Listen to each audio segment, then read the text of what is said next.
একদিন কি হলো, কৃষ্ণ ঠাকুর বলরামের ওপর রাগ করে শুয়েছিল।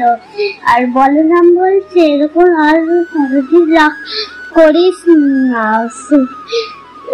করিস না, বাজে স্বপ্ন দেখবি। আর আমি কি নাই বলছি, আমি কোনো কিছুতে ভয় পাই না। নন্দ রানী তখনই এসে বলছেন তুমি তো কোনো কিছুতেই ভয় পাই না। আর আমি ভয় চোখে শুকিয়ে যাই। আর কানাই বলছে যে কেন সবাই বন্ধুরা মাঠে এসে খেলবে, হাসি কাটা করবে, তা আমি ঘরে শুধু একা বসে থাকবো? আর মা বলছে একদমই বাইরে পা বেরোতে দেবো না, কখন না কখন ক্ষতি বিপদে পড়ে যাবি। তারপর কানাই বলছে যে আজ কোনো বিপদ হবে না। আর বলাই মানে বলরাম বলছে যে এটা কানাই ঠিকই বলেছে। তারপর ওদের যেতে দিল, বললে জলাশয়ের কাছে একদম যাবেন।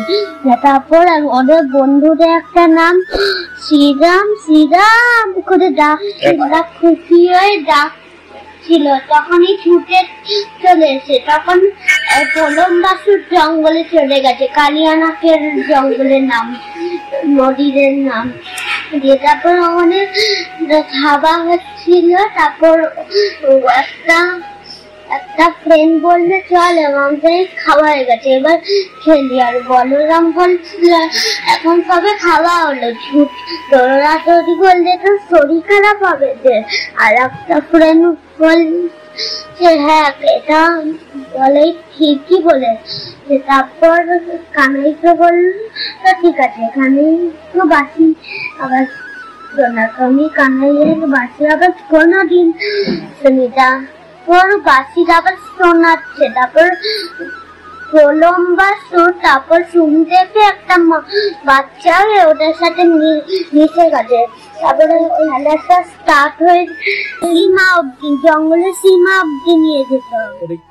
আমাদের সামান্য বালক ক্ষেত্র বলরামকে এবার চললে তুমি না বলরাম বলরামকে কাঁধে নিয়েছে।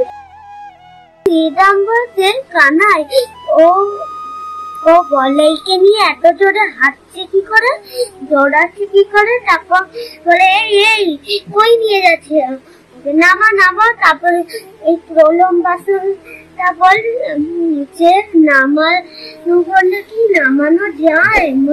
বলরাম বলছে মানে? তারপর ওই বাচ্চাটা হেসে প্রলম্বাসুর হয়ে গেছে। মানে অনেক বড় হয়ে গেছে? হ্যাঁ অনেক বড়। হ্যাঁ আচ্ছা, মাথায় একটা ঘুষি মেরেছে, মরে গেছে। কে ঘুষি মেরেছে? পুরো বলরাম একটা ঘুষি মেরেছে, মাথায় মরে গেছে। তারপর সবাই দেখছে বাপরে এত বড় রাক্ষস বলরাম বধ করেছে ভাববে। আর বলরাম বলছে আরে এটা রাক্ষস নয়, এটা প্রলম্বাসুর।